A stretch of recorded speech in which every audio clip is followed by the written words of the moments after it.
Hey guys, what is going on? And welcome back to another edition of Flick News, the show here on FlickDirect where I give you guys the latest that happened in entertainment news throughout the week, and then I give you all my personal take on the matter at hand.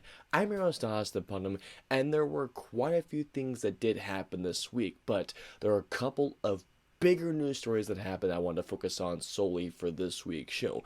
Starting off with, well, we got some news on Deadpool 3. I love the first two Deadpool films. The first Deadpool is, honest to God, it might have become one of my favorite comic book films.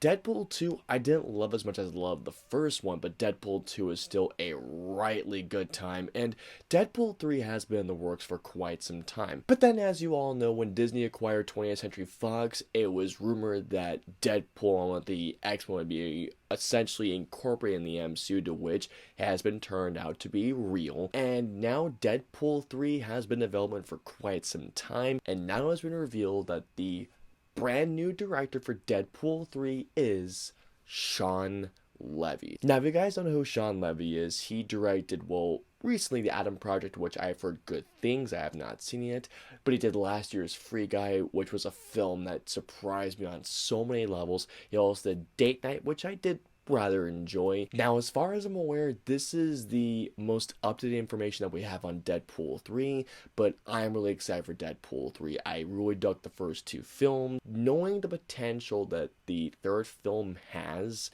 this could be going in so many different directions, and knowing that Shawn Levy's behind it, this could be a really, really cool Deadpool film. The film, I hope it's great. Shawn Levey, I hope he delivers some good stuff this one, because the first two Deadpool films are great. Hopefully you end off with a great trilogy. Not gonna lie to you guys, going on to our second news story of this week, this hurts. I don't know what it is. In the past 5 years, we have lost some acting giants and just legends in general. As of recently, we lost Betty White, we lost Bob Saget. I mean, the list just keeps going on and on and on. And unfortunately, as of recently, another legendary actor has passed, and that is Willliam Hurt. Now, for those of you who don't know who Willliam Hurt is, he won an Oscar for, I believe, Kiss of the Spider Woman. Let me actually double check on that really quick. Yes, that was the one. I had to double check really quick. He was also in Artificial Intelligence, which I think is a very overlooked Spielberg film that doesn't get a lot of credit. He was also in A History of Violence, but for also the MCU fans out there, he also played Thunder Ross, or Thunderbolt Ross, I think that's his character's name, in the MCU. He started off with The Incredible Hulk, and he was also in subsequent films since then, like Civil War, Infinity War, and also Endgame. Now, I'm not gonna lie to you all, I'm not the most familiar with Willliam Hurt's work, which makes me want to go back and visit his previous works, but here's the thing, guys.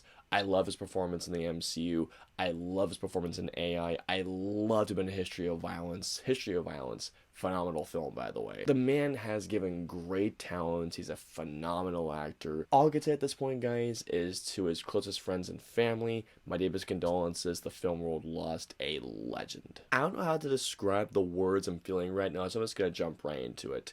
Going into our last news story of this week, I read this and I just thought, let me reiterate myself. I was about to say something really dumb, so I'm of two minds this story. If you guys have been following the news revolving Disney Plus as of recently, it was revealed not too long ago that apparently Disney Plus is bringing the Netflix MCU shows, well, not MCU, but the Marvel shows from Netflix, like Jessica Jones, which I absolutely loved, Daredevil, which is great, I need to finish it, The Punisher, Luke Cage, not to mention Iron Fist, is all being brought to Disney Plus. And apparently, some people are not too happy about this, specifically the PTC, I think it's the Parent TV Council and Media. I think that's the actual acronym itself. And the reasoning for this, I will say this. Now, their actual quote, now, I don't remember the actual quote word for word, so I'm just essentially going to paraphrase it.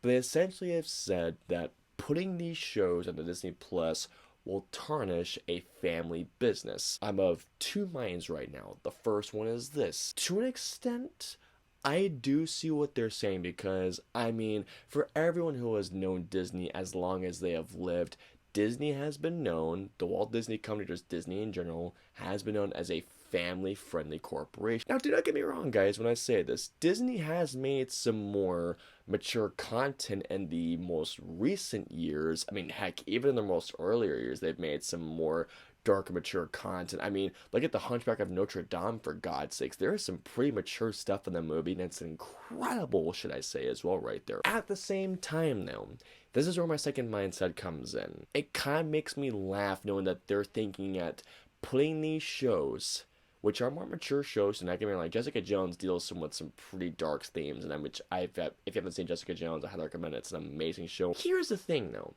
If you guys really think that adding these shows is going to tarnish the Disney brand,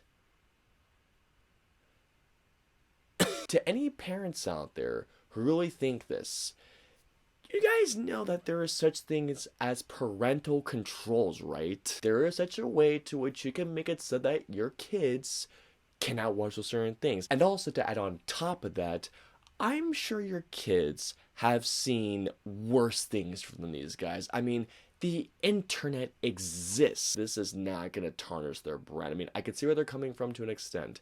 But at the same time, though, this will not do anything that tarnishes the Disney brand. If anything, it makes it a much more broader appeal than anything else. Again, I understand it, but I think it's going to have so much more people coming into Disney Plus. That's just how I feel about it anyways. And that's going to wrap it up for this week's show. Please comment down below, let us know. Starting off with Deadpool 3, how do you guys feel about Shawn Levey directing the film? Do you think he's the right choice?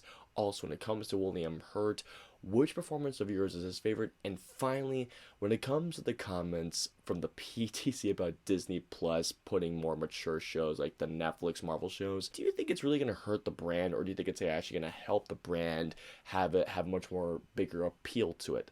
Let us know below. I hope you all enjoyed this week's show. If so, please hit that like button, also share, and don't forget the subscribe button and the notification bell for our latest new show goes live.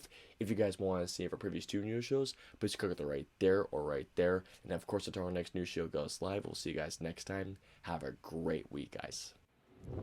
Hit like, smash subscribe, and get notified for when our reviews, interviews, and news go live.